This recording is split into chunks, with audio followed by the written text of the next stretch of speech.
Hi అండి. నమస్తే. అందరూ ఎలా ఉన్నారు? బాగున్నారండి? మేమైతే ప్రస్తుతానికి సేఫ్‌గానే బానే ఉన్నాము. ఇప్పుడు చూసారు గదండీ! ఇది మా వాషింగ్ మిషన్ అండి. ఇది సడెన్‌గా ఆగిపోయింది. ఆగిపోయిన దానికి కారణం ఏంటో మాకైతే ఏం అర్థం కాలేదు. చాలా పెద్ద సౌండ్ వచ్చిందండి. సౌండ్ వచ్చి ఆగిపోయింది. అది అసలు తిరగడం కూడా అవ్వట్లేదు. ఇంక నేను మొత్తం బట్టలు అవన్నీ తీసేసాను. మా హస్బెండ్ ఏమో వాటర్ బయటికి వెళ్ళిపోయేటట్టు చేశారు. అది వాటర్ మొత్తం బయటకి వెళ్ళిపోయిందండి. వెళ్ళిపోయిన తర్వాత అసలు ప్రాబ్లమ్ ఏంటి? లోన నుంచి అసలు ఎందుకు అంత సౌండ్ వచ్చిందని చెప్పి ఇక ఆ పార్ట్స్ అవన్నీ నిదానంగా బయటికి తీశారండి. ఆ పార్ట్స్ అవన్నీ తీస్తున్నారు. తీసిన తర్వాత చూడాలండి అసలు లోన ఏమైందో ఏంటో కూడా మాకు అర్థం కాలేదండి. మాకు ఒకటి అక్కడ చాలా చిన్న ఏరియా కాబట్టి ఆ లోన మాకు వాషింగ్ మిషన్ పక్కనే ఫ్రిడ్జ్ అవన్నీ ఉన్నాయండి. దీనివల్ల సౌండ్ సడన్గా అలా వచ్చేసేసరికి చాలా భయమేసిందండి. నేను మా చిన్న బాబుని తీసుకొని అయితే బయటకు వెళ్ళిపోయాను.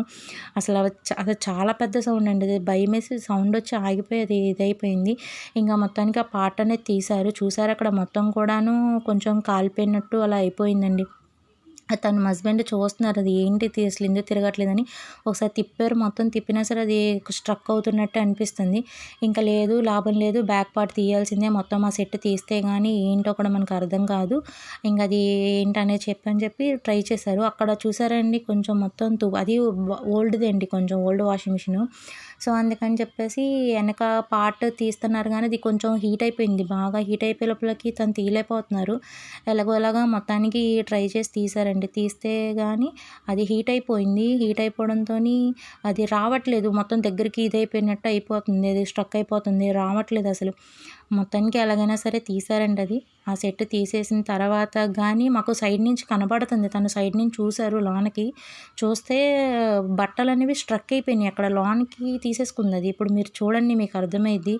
మొత్తానికి ఆ సెట్ తీయడానికి చాలా ఇదయ్యారండి. బయట నుంచి మనిషిని తీసుకొద్దాం అనుకున్నా సరే ఆ సమయానికి మాకేం చెల్లదు. తిను వెంటనే ఇంట్లో ఉన్నారు కాబట్టి తను ఏదో ఒకటి చేయగలిగారు. లేదంటే ఇంక మేము పిల్లలతో ఏం చేయగలమండి. నిజంగా పిల్లలతో ఉన్నప్పుడు చాలా అంటే చాలా జాగ్రత్తగా ఉండాలండి. అందులో చిన్న ఏరియా అంటున్నానండి. ఆ ఫ్రిడ్జ్ అవన్నీ పక్కన ఉండేసరికి ఆ సౌండ్ అంత వచ్చే లోపలికి చాలా అంటే చాలా భయమేసిందండి నాకైతే గనక. ఇంకా ఆ పాటు అసలు చూసారా ఎంత ప్రయత్నించినా అది రావట్లేదు. ఇంక మొత్తానికి వచ్చిందండి. ఆ సైడ్ నుంచే కనపడుతుంది, తను చూసారు.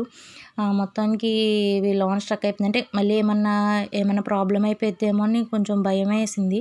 ఆ భయంలోనే చూసారు. మొత్తానికి తీస్తే చూసారండి ఆ మిషన్‌లోకి పిల్లల బట్టలు గానీ, మా హస్బెండ్‌వి, ఇంక నావి గానీ బట్టలు మొత్తం మిషన్‌లోనికి వెళ్ళిపోయినాయండి. చూడండి మొత్తం కాలిపోయింది అది ఒక సైడ్ వచ్చేసి. మా బాబు టీ షర్ట్ అయితే మొత్తం కాలిపోయి ఆ క్లాత్ అదంతా లోనికి ఇదైపోయింది.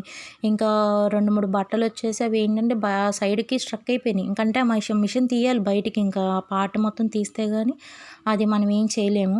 బట్ అసలు అది మటికి రావట్లేదు. చాలా హీట్ అయిపోయింది. ఆ బట్టలన్నీ లోనికి ఇదైపోయినాయి. హెవీ లోడ్ కూడా ఇలా నార్మల్‌గానే ఎప్పుడు ఏసినట్టే ఏసాము. అయినా సరే మొత్తానికి ఇంత పెద్ద తలనొప్పి అయిపోయిందండి బాబోయ్! చాలా ప్రమాదం అనేది తప్పిందండి. పిల్లలతో ఉన్నప్పుడు కాస్త జాగ్రత్తగా ఉండాలండి. అసలు ఆ ఫ్రిడ్జ్‌కి గానీ, దీనికి గానీ కొంత దూరంగా అండి. సైడ్ ఫ్రిడ్జ్ కనబడుతుందా మీకు? అక్కడ ఈ యొక్క డోర్ పక్కనే ఇక్కడ ఈ ఏరియాలోనే వాషింగ్ మిషన్ ఉంటది. చూసారా ఎంత డిస్టెన్సే ఉందో. ఇంకా చిన్న ఏరియాన ఆ పక్కనే గ్యాస్ అవన్నీ కూడా ఉంటాయి. కాబట్టి నిజంగా అండి దేవుడే కాపాడినట్టు అసలు మమ్మల్ని మటికి.